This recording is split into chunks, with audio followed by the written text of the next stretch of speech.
Hello everyone, welcome to my channel smart study with Soumya. Student, आज की video हम नया सीरीज स्टार्ट करने जा रहे हैं यूपी टेट की प्रिपरेशन के लिए, जिसमें कि हम पहले जो है प्रीवियस ईयर क्वेश्चन सॉल्व करेंगे सभी ईयर्स के। एटलीस्ट कम से कम 5 से 6 साल के हम प्रीवियस ईयर पेपर सॉल्व करेंगे। ठीक है, यूपी टेट के सारे सब्जेक्ट के सॉल्व करेंगे। तो उसमें आज हम 2018 का पेपर हम सॉल्व करेंगे, पेपर 1, जिसमें कि हम ईवीएस सेक्शन आज देखेंगे। ठीक है, तो 2018 का पेपर आज सॉल्व करेंगे यूपी टेट का ईवीएस सेक्शन। उसके बाद फिर हम सीडीपी भी देखेंगे, सारा सेक्शन वाइज देखेंगे ईयरली। सारे ईयर्स का पेपर सॉल्व हो जाएगा आपका ऐसे, और सारा सब्जेक्ट भी कवर हो जाएगा। ठीक है, तो स्टार्ट करते हैं आज की वीडियो। और वीडियो स्टार्ट करने के पहले जिन्होंने अभी तक चैनल को सब्सक्राइब नहीं किया है तो सब्सक्राइब कर लीजिए। यहाँ पर आपको सारे प्रीवियस ईयर पेपर सॉल्व कराए जाएंगे, प्लस आपका थ्योरी सेक्शन भी कवर किया जाएगा। और प्रीवियस ईयर पेपर आपने सॉल्व कर लिया तो आपको पूरा आइडिया मिल जाएगा, और बहुत सारे क्वेश्चन रिपीटेड भी होते हैं। ठीक है, तो आपको ज़्यादा मेहनत करने की ज़रूरत नहीं पड़ेगी। अभी तक सब्सक्राइब नहीं किया तो सब्सक्राइब कीजिए, और पसंद आए वीडियो को लाइक ज़रूर कीजिएगा, और ज़्यादा से ज़्यादा वीडियो को शेयर कीजिए। चलिए स्टार्ट करते हैं आज की वीडियो। तो जैसा कि आप यहाँ पर देख रहे हैं स्क्रीन पे, ये 2018 का पेपर है जो फर्स्ट शिफ्ट में होता है। पेपर 1 पेपर 2 दो होते हैं, तो पेपर 1 जो है क्लास 1 to 5 के लिए होता है। ठीक है, अगर आप प्राइमरी में जो टीचर बनना चाहते हैं। तो आज हम जो है ईवीएस सेक्शन देखेंगे। सबसे पहले आपको पता है पेपर में चाइल्ड डेवलपमेंट पार्ट 1 में पूछा जाता है, इसके 30 क्वेश्चन होते हैं। उसके बाद फिर हमारा जो है नेक्स्ट सेक्शन आता है हिंदी, जो लैंग्वेज में पूछी जाती है, इसके भी 30 क्वेश्चन होते हैं। उसके बाद फिर लैंग्वेज इंग्लिश आता है, इसके भी 30 क्वेश्चन रहते हैं। फिर आपकी कोई अदर लैंग्वेज होती है, अगर संस्कृत लिया है या उर्दू लिया है तो इस टाइप का इसमें उर्दू दिया हुआ है, कि संस्कृत का है। ये सारे लैंग्वेज वाले पार्ट आते हैं। जो लैंग्वेज आपने सेलेक्ट की होती है आपको बस वही करना होता है, हिंदी और इंग्लिश या हिंदी और संस्कृत। ठीक है, 2 ही लैंग्वेज आपको करनी होती है। इसमें दिए हुए हैं सारे, जो आपका सब्जेक्ट रहेगा आप वही सॉल्व करेंगे। फिर मैथमेटिक्स के 30 क्वेश्चन आते हैं। उसके बाद फिर जो है आपका ईवीएस आता है। ठीक है, तो फर्स्ट पेपर में ईवीएस आता है, और आपको सेकंड पेपर देंगे तो उसमें साइंस और मैथ पूछी जाएगी। तो ये फर्स्ट पेपर है हमारा 2018 का। तो चलिए हम ईवीएस का पेपर आज सॉल्व कर लेते हैं सेक्शन, फिर नेक्स्ट में जो है हम अपना सीडीपी वाला सेक्शन देखेंगे नेक्स्ट वीडियो में। ठीक है, तो ईवीएस में जो है पहला क्वेश्चन पूछा गया था 2018 का, कि आप हिंदी इंग्लिश दोनों में दिया हुआ है, बाइलिंगुअल पेपर आता है। तो आप साइड में देख सकते हैं, मैं यहाँ आपको दोनों ही इसमें आंसर बता दूंगी। ठीक है, तो पहला क्वेश्चन है, इनमें से वर्तमान राष्ट्रीय महिला आयोग की अध्यक्ष कौन है। उस समय का करंट अफेयर्स पूछा गया था 2018 का। तो उस समय जो है इसका जो है इसमें 4 ऑप्शन दिए हुए हैं, गिरिजा व्यास, रेखा शर्मा, मालिनी भट्टाचार्य और यास्मीन अवरार। तो उस समय का करंट से क्वेश्चन था, तो उसमें रेखा शर्मा जो है आंसर था। इसका सेकंड ऑप्शन आपका सही होगा। ठीक है, ये करंट से रिलेटेड था, तो अब नहीं आएगा ये वाला क्वेश्चन, ये अभी इसमें करंट से कुछ और पूछ लिया जाएगा। फिर क्वेश्चन नेक्स्ट है हमारा, लोकसभा और राज्यसभा की संयुक्त बैठक किसके द्वारा आहूत की जाती है, मतलब संयुक्त सभा जो है कौन बुलाता है। तो फर्स्ट ऑप्शन है हमारा राष्ट्रपति, सेकंड है लोकसभा अध्यक्ष, थर्ड है संसद, और चौथा ऑप्शन है हमारा राज्यसभा के सभापति। तो आप सभी को पता होगा इसमें क्या आंसर सही हो जाएगा। इसमें सही हो जाएगा हमारा राष्ट्रपति, फर्स्ट ऑप्शन। ठीक है, तो इंग्लिश में भी हमारा ये प्रेसिडेंट सही हो जाएगा, फर्स्ट ऑप्शन। फिर अगला क्वेश्चन है हमारा, संविधान के किस भाग में पंचायती राज व्यवस्था संबंधी प्रावधान किए गए हैं। पंचायती राज व्यवस्था कौन से भाग में है, संविधान के कौन से भाग में है। तो भाग जो है 9 में है। ठीक है, तो हमारा ऑप्शन 1 यहाँ पर सही हो गया। ओके, फिर नेक्स्ट क्वेश्चन है हमारा, 74वें संविधान संशोधन का संबंध है, जो हमारा 74th अमेंडमेंट हुआ था कॉन्स्टिट्यूशन में, उसमें क्या संशोधन था, उसके किसके बारे में था। तो पहला ऑप्शन है हमारा यहाँ पर ग्रामीण स्थानीय स्वशासन से, सेकंड शहरी स्वशासन से, राष्ट्रपति की शक्तियों से, या फिर संसद की शक्तियों से। तो इसमें कौन सा अमेंडमेंट हुआ था 74 में, आप सब बताइए। यहाँ पर आप कमेंट कर सकते हैं अपना आंसर। ठीक है, तो यहाँ पे ऑप्शन 1 करेक्ट हो जाएगा हमारा, रूरल और लोकल सेल्फ गवर्नमेंट से रिलेटेड था 74वां संविधान संशोधन। ठीक है, ग्रामीण और स्वास्थ्य स्वशासन से। तो फर्स्ट ऑप्शन हमारा सही हो गया। ठीक है, फर्स्ट हमारा सही है यहाँ पर। फिर देख लेते हैं हमारा next question number 125। Question number 125 में दिया हुआ है किस गैस की वर्षा के पानी में घुलने से वर्षा का पानी अम्लीय हो जाता है? ये अम्लीय वर्षा मतलब कि एसिड रेन से क्वेश्चन था कि जो है जो रेन वाटर है हमारा बारिश होती है उसमें कौन सी गैस मिल जाती है कि वो जो है हमारा अम्लीय हो जाता है वो पानी। तो अम्ल वर्षा जो है आपको पता है ताजमहल का जो कलर जो है फेड हो रहा है, उसका जो नुकसान हो रहा है वो भी अम्लीय वर्षा की वजह से हो रहा है। तो इसमें से 4 ऑप्शन दिए हुए हैं, हाइड्रोक्लोरिक एसिड, हाइड्रोपेरोक्साइड है, नाइट्रोजन मोनोऑक्साइड है, कार्बन डाइऑक्साइड है या फिर सल्फर डाइऑक्साइड है। तो आपका यहाँ पे करेक्ट ऑप्शन क्या हो जाएगा? Sulphur dioxide. ठीक है, SO2 जो है हमारा जब वर्षा के पानी में घुल जाता है तो सल्फ्यूरिक अम्ल बना देता है, जो कि एक अम्लीय वर्षा होती है और बहुत ही खतरनाक होती है, बहुत ही डेंजर होती है मनुष्य के लिए भी और सभी के लिए। ठीक है, फिर हमारा नेक्स्ट क्वेश्चन है 126, भारतीय संविधान में विधि का शासन विचार कहाँ से लिया गया है? विधि का शासन विचार कहाँ से लिया गया है? तो इसमें जो है 4 ऑप्शन दिए हुए हैं, अमेरिका, इंग्लैंड, स्विट्जरलैंड और आयरलैंड। ठीक है, ऐसे ही आप इंग्लिश में यहाँ पे पढ़ लीजिएगा, rule of law concept has been taken from the Indian constitution from, कहाँ से लिया गया है? तो इसका हमारा सही आंसर क्या हो जाएगा? इसका सही आंसर हो जाएगा हमारा ऑप्शन सेकेंड। ठीक है, इंग्लैंड से लिया गया है। जैसे कि आपको पता है DPSP जो हमारे संविधान में जो राज्य के नीति निर्देशक तत्व कहे जाते हैं वो हमारे आयरलैंड से लिए गए हैं जी, है ना। स्विट्जरलैंड और USA से हमारे फंडामेंटल राइट्स लिए हुए हैं, लेकिन यहाँ पर हमारा पूछा गया है विधि का शासन विचार कहाँ से लिया गया है, तो हमारा ऑप्शन सेकंड सही हो जाएगा, इंग्लैंड से लिया गया है। ओके, फिर नेक्स्ट क्वेश्चन है हमारा क्वेश्चन नंबर 127 में क्या दिया हुआ है? लोकसभा के चुनाव हेतु अधिसूचना कौन जारी करता है? अब लोकसभा चुनाव कराना है तो उसके लिए नोटिफिकेशन कौन जारी करेगा? तो 4 ऑप्शन देख लीजिए क्या दिया हुआ है, भारत का निर्वाचन आयोग, राष्ट्रपति, गृह मंत्रालय और लोकसभा सचिवालय। तो इसमें कौन सा सही हो जाएगा? Election commission of India.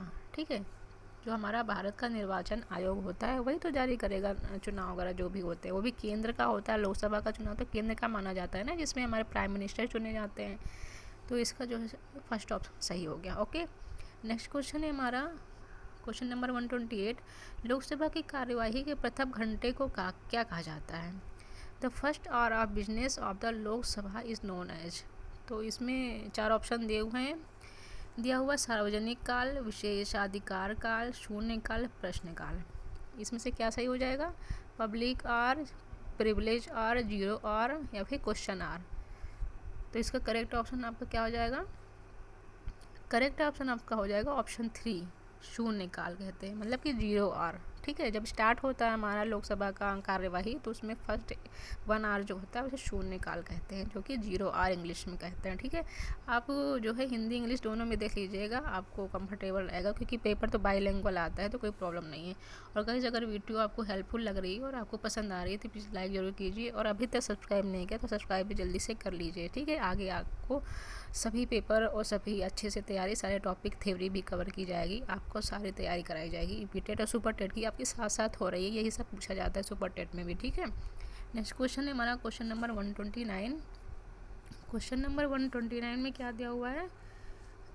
वर्षा जल संग्रहण क्या है? वर्षा जल संग्रहण क्या है? तो इसके नाम से आप समझ सकते हैं इसका आंसर क्या हो सकता है। फिर भी हम चारों ऑप्शन देख लेते हैं। प्रयुक्त जल का संग्रह और भंडारण, वर्षा जल का जमाव और भंडारण, पानी का वितरण, उपर्युक्त में से कोई नहीं। तो रेन वाटर हार्वेस्टिंग क्या होता है? तो सिंपल सी बात है, रेन वाटर को हम जमाव करते हैं, ठीक है, उसका जो संग्रह करते हैं उसको हम स्टोर करते हैं, जिससे कि हमें फ्यूचर में जो है उसका यूज कर सकें, उस पानी का वेस्ट ना हो। तो ठीक है, इसका ऑप्शन 1 सही हो जाएगा, collection and storage of used water. Sorry, used water नहीं होगा हमारा, वर्षा जल का होगा। ठीक है, जो रेन वाटर है उसका हम स्टोर करेंगे, तो यहाँ ऑप्शन 2 सही हो जाएगा, ऑप्शन 1 नहीं। ठीक है, तो क्वेश्चन नंबर 129 का हमारा करेक्ट ऑप्शन हो गया ऑप्शन नंबर 2, वर्षा जल का जमाव और भंडारण, collection of storage of rain water. Okay, question 130 में क्या पूछा गया है? भारतीय गैंडा कहाँ संरक्षित हैं? अभी एक नेशनल पार्क से भी क्वेश्चन पूछा जाता है। इंडियन डायनासोर्स इज प्रोटेक्टेड इन, कौन से पार्क में पाए जाएंगे? Corbett national park, Kaziranga, Bandipur national park या फिर गिर नेशनल पार्क? इसका करेक्ट आंसर क्या हो जाएगा? तो इसका करेक्ट आंसर हो जाएगा काजीरंगा नेशनल पार्क, जो कि असम में है ये वाला पार्क, और यहाँ पर जो है एक सींग वाले गैंडा बहुत फेमस है, ठीक है। इस पार्क में एक सींग वाले गैंडा पाए जाते हैं जो कि इंडियन राइनोसॉरस इसको बोला गया है, ठीक है। तो ये ऑप्शन सही हो गया हमारा। फिर हम नेक्स्ट क्वेश्चन देख लेते हैं। Question number 131।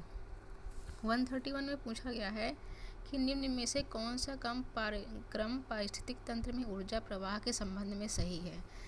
ये जो है आपने फूड चेन पढ़ा होगा कि सबसे प्राइमरी कौन होते हैं, सेकेंडरी कौन होते हैं, इस टाइप से। तो आपको पता है जो सबसे पहले जो है उत्पादक आएंगे, उत्पादक मतलब कि जो पेड़ पौधे आएंगे तो हमारा वो आ जाते हैं प्रोड्यूसर में। फिर कंज्यूमर आ जाएंगे जो उसको खाते हैं, और थर्ड में आ जाएंगे डिकम्पोजर जो इसको जो है अपघटित कर देते हैं, ठीक है। तो इसका ऑप्शन थर्ड सही हो जाएगा। सीरियल वाइज पूछा गया है इसमें, उत्पादक, उपभोक्ता और अपघटक। इंग्लिश में देख लीजिएगा आप, प्रोड्यूसर, कंज्यूमर और डिकम्पोजर, ठीक है। क्वेश्चन 132 में क्या पूछा गया है, कौन सी ग्रीन हाउस वातावरण में सबसे अधिक मात्रा में उपस्थित रहती है। जो हमारे ग्रीन हाउस हैं पर्यावरण में पाई जाती हैं, जिसकी वजह से जो है वातावरण का जो है टेम्परेचर बना रहता है। तो सबसे ज़्यादा कौन सी उत्तरदायी, जैसे कि आपको पता है आजकल गर्मी बहुत ज़्यादा होने लगी, बहुत ज़्यादा टेम्परेचर बढ़ने लगा है। तो टेम्परेचर का रीजन बढ़ने का क्या है, ग्रीन हाउस गैसेस हमारे वायुमंडल में, हमारे एनवायरनमेंट में बहुत ज़्यादा बढ़ती जा रही हैं। इसकी वजह से गर्मी बहुत ज़्यादा हो रही है, पृथ्वी का तापमान बढ़ता जा रहा है, जिसकी वजह से ग्लेशियर जो है पिघलते जा रहे हैं, है ना। तो ये किस गैस की वजह से होता है, तो वायुमंडल में तो आपको पता है नाइट्रोजन, ऑक्सीजन और बहुत सारी गैसें पाई जाती है, लेकिन मेनली जो है इसके लिए उत्तरदायी है कार्बन डाइऑक्साइड, जो कि हम छोड़ते हैं और भी चीज़ों से, वायु से और प्रदूषण से, सभी चीज़ों से ये जो CO2 गैस, कार्बन डाइऑक्साइड जो है बहुत ज़्यादा बढ़ रही है मात्रा में। इसकी वजह से जो है ग्रीन हाउस गैस जो है सबसे ज़्यादा इफेक्ट होती है, ठीक है। तो इसका मेन कारण होगा कार्बन डाइऑक्साइड। बाकी गैसेज ये भी होती है, मेथेन वगैरह भी रिस्पॉन्सिबल होती है, लेकिन मेन हमारा पूछा गया जो सबसे अधिक मात्रा में रिस्पॉन्सिबल है जो वातावरण में, ठीक है। तो कार्बन डाइऑक्साइड इसका आंसर हो जाएगा। फिर नेक्स्ट क्वेश्चन हमारा 133 हमारा क्वेश्चन क्या है, किस वर्ण की उपस्थिति के कारण पौधे हरे होते हैं। मतलब कि the plants are green due to presence of which pigment. Plant जो है हमें हरे क्यों दिखाई देते हैं, पेड़ पौधे हरे रंग या फिर उनकी पत्तियों का हरा रंग जो होता है वो क्यों होता है, इसमें क्या प्रेजेंट होता है। तो ऑप्शन देख लेते हैं हमारा, कैरोटीनॉइड, लाइकोपीन, एंथ्रोसाइनिन या फिर क्लोरोफिल। इसमें कौन सा सही आंसर होगा। तो आपने 6 क्लास की साइंस की बुक में पढ़ा होगा, बहुत ही छोटे क्लास में पढ़ाया जाता है साइंस में, कि आपका जो है जो क्लोरोफिल होता है ना, इसकी वजह से पौधे जो है हमारे हरे दिखाई देते हैं, या फिर उनकी पत्तियों का हरा रंग किस वजह से होता है, क्लोरोफिल की वजह से, ठीक। तो इसका करेक्ट आंसर जो है ऑप्शन 4 हो जाएगा, क्लोरोफिल। फिर नेक्स्ट हमारा 134 क्वेश्चन है, मानवीय गतिविधियाँ जो पृथ्वी पर जलवायु परिवर्तन के लिए जिम्मेदार हैं। पृथ्वी पर जो जलवायु परिवर्तन हो रहा है, जो टेम्परेचर हमारा सीजन जो चेंज होता रहता है, कभी ठंडी कम होने लगी या फिर गर्मी बढ़ गई है, इन सब चीज़ों का रीज़न क्या है। तो यहाँ पे ऑप्शन दिया हुआ है, वनों को जलाना, कृषि क्रियाकलाप, एरोसोल कैन का उपयोग और उपयुक्त सभी। तो आप सभी को पता है ये सभी रीजन हो सकते हैं जिसकी वजह से हमारा जो है एनवायरनमेंट इफेक्ट हो रहा है, ठीक है। तो क्लाइमेट चेंज के लिए जो है चारों ऑप्शन सही होंगे, तो यहाँ पे ऑल ऑफ द एबव हमारा आंसर हो जाएगा, ऑप्शन 4 यहाँ पर करेक्ट है, ठीक है। तो 134 का ऑप्शन 4 सही हो गया। हम 135 क्वेश्चन देख लेते हैं। इसमें दिया हुआ है यूफरबिएसी फैमिली की कौन सी फसल बायोडीजल उत्पन्न करने के लिए जानी जाती है। ये क्वेश्चन थोड़ा घुमाव करके पूछा गया, बट अब डायरेक्टली ये पूछा गया कि बायोडीजल जो है कौन से फसल से जो है होता है, ठीक है, उत्पन्न होता है। तो ऑप्शन हम यहाँ देख लेते हैं, जेट्रोफा है, कैडलट्री है, कॉपर लीफ दिया है और सर्पगंधा। तो यहाँ पर आप हमारा करेक्ट आंसर क्या हो जाएगा, हमारा करेक्ट आंसर हो जाएगा जेट्रोफा। मतलब कि जेट्रोफा के पौधे जो है इसकी फसल की वजह से हमारा बायोडीजल जो है उत्पन्न होता है, ठीक है। तो 135 तक हमने देख लिया यहाँ पर। अब हम 136 क्वेश्चन नंबर देख लेते हैं। 136 में हमारा दिया हुआ है, जड़ी बूटियों की रानी भारत के सबसे पवित्र जड़ी बूटी है। इस औषधि पौधे को हिंदू धर्म में बहुत महत्व दिया जाता है और वनस्पतिक नाम इसका दिया हुआ है ओसियम सेक्टम, ठीक है। ओसियम सेक्टम इसका वैज्ञानिक नाम है, साइंटिफिक नेम है, और इसको जो है जड़ी बूटियों की रानी कहते हैं। अब प्रीवियस ईयर क्वेश्चन सॉल्व करने से गाइस जो है यही फ़ायदा है कि आपको कुछ जानकारी मिल जाती है कि देखिए अब आपको यहाँ पर इसका रासायनिक नाम जो है वनस्पति नाम आपको याद हो गया, ठीक है। तो बहुत सारी नॉलेज भी मिल जाती है, प्लस जो है आपकी तैयारी अच्छी से होती है। कोई भी एग्ज़ाम हो, चाहे वो आपका कॉलेज यूनिवर्सिटी के एकेडमिक एग्ज़ाम हो या फिर कॉम्पिटिटिव एग्ज़ाम हो, आपको जो पुराने साल के पेपर बहुत हेल्प करते हैं, ठीक है, आपकी तैयारी बेहतर हो जाती है, तो इसलिए सॉल्व करना बहुत ज़रूरी है। तो इसका आंसर क्या हो जाएगा, सभी ने गेस कर लिया होगा, आई थिंक इसका आंसर हो जाएगा तुलसी। ठीक है, आपको आपके घरों में भी लगी होगी तुलसी का पौधा, ज़रूर लगाते हैं हिंदू धर्म में खासकर, और सभी पूजा करते हैं, उसमें जल चढ़ाते हैं, तो इससे जड़ी बूटियाँ भी बनती हैं और इसका पूजा पाठ भी बहुत महत्व है, धार्मिक महत्व बहुत है तुलसी के पौधे का। ठीक है, तो तुलसी यहाँ पर हमारा राइट आंसर हो गया। 137 क्वेश्चन में क्या दिया हुआ है, पीने के लिए सुरक्षित पानी को क्या कहते हैं। सिंपल क्वेश्चन, बहुत सिंपल क्वेश्चन। अब पीने के लिए सुरक्षित पानी को क्या कहते हैं, पीने योग्य पानी, आशुद्ध जल, ताज़ा जल या फिर नल का पानी। इंग्लिश में देख लेते हैं क्या कहते हैं, पोर्टेबल वाटर या फिर डिस्टिल वाटर या फ्रेश वाटर या फिर टैप वाटर। तो सिंपल सी बात है, डिस्टिल वाटर तो हमारे केमिकल लैब वगैरह में यूज की जाती है, फ्रेश वाटर ठीक है, ताज़ा पानी टैप वाटर। लेकिन जो है सेफ टू ड्रिंक पूछा गया है, सुरक्षित पानी को क्या कहते हैं, तो सुरक्षित पानी जो है पीने योग्य पानी हुआ। ठीक है, अब ताज़ा पानी है, लेकिन ज़रूरी हुई ना है कि वो साफ़ हो या बहुत ही पीने योग्य पानी हो, तो इसका सही आंसर हमारा जाएगा फर्स्ट ऑप्शन, पीने योग्य पानी। और इसको क्या कहते हैं, पोर्टेबल वाटर। तो आप यहाँ से याद कर लीजिए क्या होता है, पोर्टेबल वाटर, जो कि हम पानी पी सकते हैं। ओके, तो क्वेश्चन 138 क्या है हमारा, वर्ष 1984 में भोपाल गैस त्रैसदी निम्न में से किस गैस के रिसाव के कारण हुई। ये क्वेश्चन भी आपने बहुत पढ़ा होगा, जीके जीएस में भी, जनरल नॉलेज से भी कनेक्ट करता है कि जो भोपाल गैस त्रासदी जो हुई थी, वहाँ पर जो फैक्ट्री में गैस की वजह से बहुत सारे मजदूर मारे गए थे, 1984 की बात है।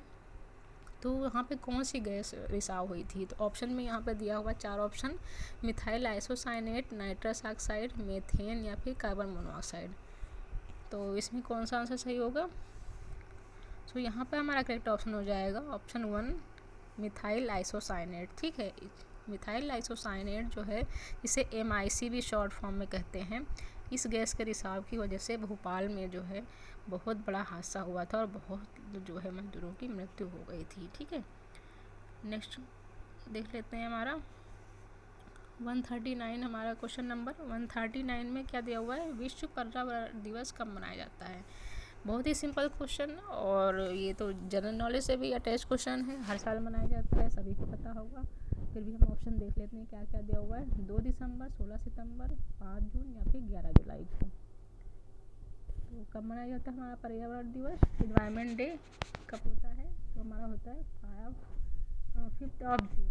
ठीक है, 5 जून को हमारा पर्यावरण दिवस मनाया जाता है। ओके, तो इसका करेक्ट आंसर हो गया हमारा 5 जून, पर्यावरण दिवस 5 जून को मनाया जाता है। 140 नंबर क्वेश्चन देख लेते हैं, 140 नंबर, MS स्वामीनाथन कौन थे। MS स्वामीनाथन और हरित क्रांति आपने बहुत पढ़ा होगा, अगर आपने हरित क्रांति पढ़ा है तो आप इस क्वेश्चन का आंसर बहुत अच्छे से दे सकते हैं, बहुत आसानी से दे सकते हैं। ठीक है, हरित क्रांति के इनको जनक कहा जाता है, ये हरित क्रांति के जनक कहे जाते हैं, कौन, MS स्वामीनाथन। तो हरित क्रांति किससे रिलेटेड थी, आपका कृषि से रिलेटेड थी, तो यहाँ पर ये कृषि वैज्ञानिक हो जाएंगे, ऑप्शन 2 आपका यहाँ पर सही हो जाएगा। ओके, इसका ऑप्शन 2 सही होगा। बाकी हमारा 141 क्वेश्चन क्या कहता है, 141 में दिया हुआ है कि wild life institute of India WII कहाँ स्थित है। WII कहाँ स्थित है, ऑप्शन देख लेते हैं, नई दिल्ली, कोयम्बटूर या फिर अहमदाबाद या फिर देहरादून। तो हमारा ऑप्शन यहाँ पर क्या सही हो जाएगा, ऑप्शन नंबर 4। ठीक है, देहरादून में है, और देहरादून हमारा कहाँ पड़ता है, उत्तराखंड में। ठीक है, देहरादून उत्तराखंड में पड़ता है, लोकेटेड है। ओके,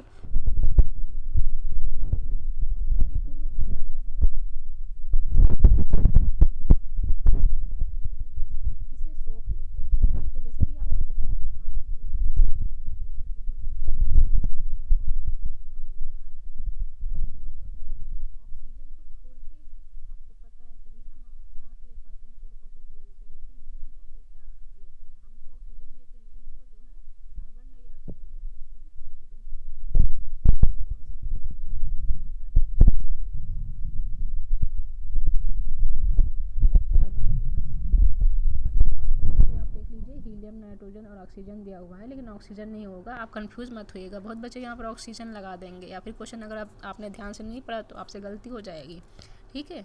तो गलती नहीं करना है हमको, तो यहाँ पर कार्बन डाइऑक्साइड हमारा सही हो जाएगा।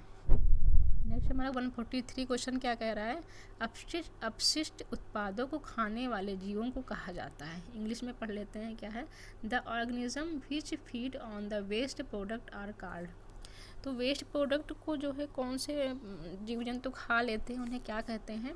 तो ऑप्शन हमारा दिया हुआ है मृतक भक्षी, मांस भक्षी, शाक भक्षी या रसायन भक्षी। तो इनके नाम से आप बता सकते हैं, इसमें आइडिया लगा सकते थे कौन सा सही होगा, क्योंकि रसायन भक्षी मतलब एक केमिकल से रिलेटेड हो गया, शाक भक्षी मतलब कि एक तरीके से वेजिटेरियन में आ गया, मांस भक्षी मतलब कि जो मांस खाते हैं। लेकिन ऐसा तो हमसे पूछा नहीं गया, हमसे तो पूछा गया है कि जो अपशिष्ट उत्पादों को, जो मरे हुए जीवों को खा लेते हैं। तो हमारा एक ही ऑप्शन बचा, जो कि हमारा ऑप्शन नंबर 1 है, और ऑप्शन नंबर 1 में क्या दिया हुआ है, मृतक भक्षी, ठीक है। तो हमारा करेक्ट आंसर हमारा हो गया मृतक भक्षी, और अंग्रेजी में इन्हें कहते हैं डेटरी वॉर्स, ठीक है। तो इसका हमारा 143 का हमारा करेक्ट जो है आंसर हो गया ऑप्शन नंबर 1। फिर 144 क्वेश्चन में क्या दिया है, तप्त भौम जल से किस प्रकार की ऊर्जा प्राप्त होती है। इंग्लिश में पढ़ लेते हैं, which type of energy is derived from heated ground water. जो ग्राउंड वाटर हमारा गर्म हो जाता है तो उसमें से कौन सी एनर्जी हमें प्राप्त होती है। ऑप्शन क्या है हमारे, जल विद्युत ऊर्जा, सौर ऊर्जा, भूतापीय ऊर्जा या फिर नाभिकीय ऊर्जा। तो आपको पता है सौर ऊर्जा तो हमें सूर्य से प्राप्त होती है, नाभिकीय ऊर्जा हमें जो है नाभिकीय संलयन जो कि सूर्य का प्रकाश में न्यूक्लियर रिएक्शन होती है उनसे हो जाता है। जल विद्युत ऊर्जा जिससे हमारी बिजली बनाई जाती है, तो थर्मल पावर स्टेशन से ये हो जाता है। तो यहाँ पर ऑप्शन क्या बचा हमारा, एक ही बचा, ऑप्शन नंबर 3 भूतापीय ऊर्जा, ठीक है। भूतापीय ऊर्जा आप नाम से ही इसका पहचान सकते हैं। तो अगर भूमि और ही ताप दोनों का यूज हो रहा है वर्ड का नाम, तो आप जो उसे रिलेट करके पढ़ सकते हैं, ये होगा जियोथर्मल एनर्जी, ठीक है। तो 144 का हमारा ऑप्शन नंबर 3 सही हो गया। और हमारा क्वेश्चन नंबर 145 देखते हैं क्या है। 145 में पूछा गया है, शोला घास स्थल कहाँ पाए जाते हैं। तो शोला घास स्थल कहाँ पाए जाते हैं, Shola grasslands are found in. Option दिया हुआ है हमारा पश्चिमी घाट, पूर्वी घाट, हिमालय और विंध्याचल, ठीक है। इंग्लिश में पढ़ लेते हैं, the western Ghats, the eastern Ghats, Himalayas और विंध्यास। तो हमारे कौन सी घाट में पाए जाते हैं, शोला मरुस्थल आपके पश्चिमी घाट में पाए जाते हैं। ऑप्शन नंबर 1 है आपका यहाँ पर सही है। ये पर्यावरण से रिलेटेड जो क्वेश्चन आते हैं वीएस में, इसमें आप नीचे अभी देखेंगे थोड़े से पॉलिटी से भी 5-6 क्वेश्चन आते हैं, ओके। बाकी आपके सभी पर्यावरण से क्वेश्चन होते हैं।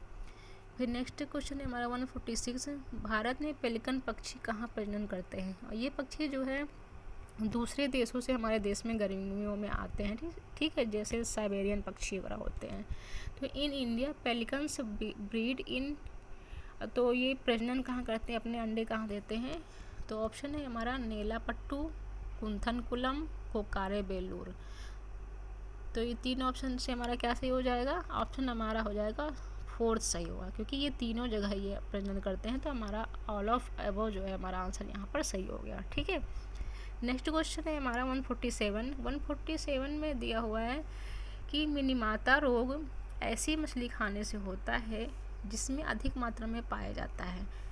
तो क्या पाया जाता है, आपने पढ़ा होगा मिनीमाता रोग जो है मछलियों में खासकर हो जाता है, क्योंकि जल में जो है जब कैडमियम घुल जाता है कंपनी और फैक्ट्री वगैरह से जो पानी आता है फैक्ट्रियों से, तो ये बहुत ही जो है डेंजर जो केमिकल होता है, ठीक है। जिसकी वजह से जो है मिनीमाता रोग फैल जाता है मछलियों में, और मछलियों से फिर इंसान को फैल जाता है। तो वो किस वजह से फैलता है, ऑप्शन दिया हुआ है आर्सेनिक, पारा, कैडमियम या फिर उपर्युक्त सभी। इंग्लिश में पढ़ लेते हैं, मिनीमाटा disease was caused by eating fish which have high levels of arsenic, mercury, cadmium, all of the above.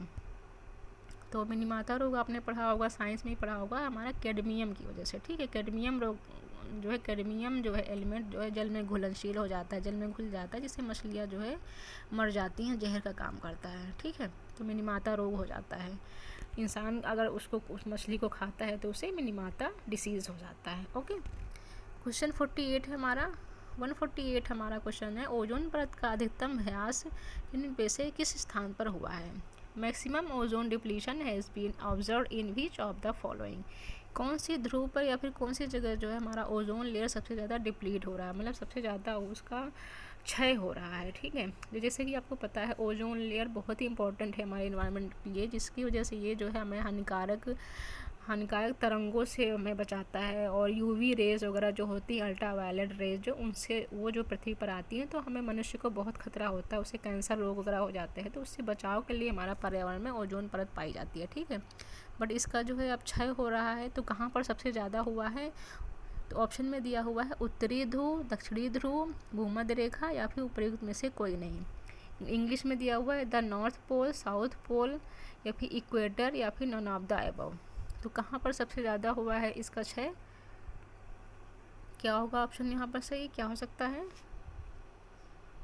Option हमारा यहाँ पर सही हो जाएगा ऑप्शन नंबर 1 उत्तरी ध्रुव। ठीक है, नॉर्थ पोल पर सबसे ज़्यादा डिप्लीशन ऑफ ओजोन लेयर हुआ है, जो कि बहुत ही खतरनाक बात है। ठीक है, 149 में पूछा गया है कि इसमें से कौन भारत का प्रमुख न्यायाधीश था, first chief justice of India पूछा गया है। जो हमारे CJI फर्स्ट थे हमारे देश के, वो जो है कौन थे? तो ऑप्शन हमारे 4 दिए हुए हैं, एम पतंजलि शास्त्री, मेहर चंद महाजन, हीरा लाल जे कानिया या फिर SR दास। तो इसमें कौन सा सही हो जाएगा हमारा ऑप्शन? तो सबसे पहले हमारे जो first chief justice of India थे वो हमारे हो जाएंगे ऑप्शन नंबर 3 हीरा लाल जे कानिया। ठीक है, हीरा लाल जे कानिया जो हमारे भारत के प्रमुख फर्स्ट जो है वो चीफ जस्टिस ऑफ इंडिया थे। ओके, तो ये भी आपका जो है पॉलिटी से क्वेश्चन हो गया। तो आपने यहाँ पर पूरे पेपर में ये एनालिसिस किया होगा कि 5 से 6 क्वेश्चन आपके पॉलिटी से पूछे जाते हैं, और ख़ासकर भारतीय संविधान से क्वेश्चन पूछे जाते हैं। ठीक है, तो आपको उसका बेसिक जो है याद होना चाहिए, तभी आप क्वेश्चन सॉल्व कर पाएंगे। बाकी आपका पर्यावरण से पूछा जाता है, और 1-2 क्वेश्चन जो है करंट अफेयर से पूछ लिए जाते हैं, जैसा कि आपने अभी पेपर में देखा। लास्ट क्वेश्चन है आज का हमारा, रेड डाटा बुक किससे संबंधित है? ये जो है टेट का बहुत ही फेवरेट क्वेश्चन है, और इसको आई थिंक सभी को याद होगा कि रेड डाटा बुक किससे रिलेटेड होता है। ऑप्शन क्या है हमारे, नदियों में प्रदूषण, घटता भूगर्भ जल स्तर या फिर विलुप्ति के करीब जीव या फिर वायु प्रदूषण। Red data book is related to, option में है पोल्यूशन इन रिवर्स या फिर डिक्रीजिंग अंडरग्राउंड वाटर या फिर एनिमल नियर एक्सटिंक्ट या फिर एयर पोल्यूशन। तो किससे होगा, सिंपल सी बात है, विलुप्त के करीब जीव, जो हमारे जीव जंतु हैं जो ख़त्म होते जा रहे हैं धीरे धीरे पृथ्वी से, बहुत कम संख्या में रह गए हैं, तो उनसे रिलेटेड जो है डाटा पब्लिश करता है ये रेड डाटा बुक। ठीक है, इंडेंजर्ड स्पीसीज़ आपने सुना होगा इसके बारे में, तो रेड डाटा बुक इससे संबंधित है। तो गाइस जैसा कि आज हमने तो पूरा 2018 का पेपर सॉल्व कर लिया, पेपर 1 का। और यहाँ पर पेपर 1 में आपको पता है पेपर 1 की पेपर में और भी सारे सेक्शन आते हैं, जैसे बाल विकास हो गया, मैथ हो गया, सभी चीज़। तो हम आपको जो है इसको सॉल्व कराएंगे पूरा पेपर। आज हमने EVS का देख लिया, तो नेक्स्ट में हम जो है इसी का बाल विकास देख लेंगे 2018 का, फिर 2019 का देखेंगे। तो मतलब आपका ईयर वाइज सारा पेपर सॉल्व हो जाएगा। 2018-19 बेसिक की जितने भी अभी तक पेपर हुए हैं, पेपर 1 और पेपर 2 दोनों ही कराया जाएगा। ठीक है, उसके बाद फिर कुछ हम 2017 और 16 के भी पेपर देख लेंगे। उसके बाद फिर जो हम थ्योरी के बीच में हम थ्योरी के टॉपिक देखते रहेंगे, जो कि इम्पोर्टेंट है हमारे लिए। आपका जो है इससे कि टेट और सुपर टेट दोनों की तैयारी। तो अगर वीडियो आपको पसंद आई और आपको लग रहा है कि हाँ मुझे हेल्प मिल रही है या फिर आपको हेल्पफुल लग रहा है वीडियो, तो प्लीज़ लाइक कीजिए अगर अभी तक नहीं किया है, और चैनल को सब्सक्राइब जरूर कर लीजिए हमारे साथ जुड़े रहने के लिए, और ज़्यादा से ज़्यादा अपने फ्रेंड को शेयर भी कर दीजिए। तो मिलते हैं नेक्स्ट वीडियो में। Thanks for watching.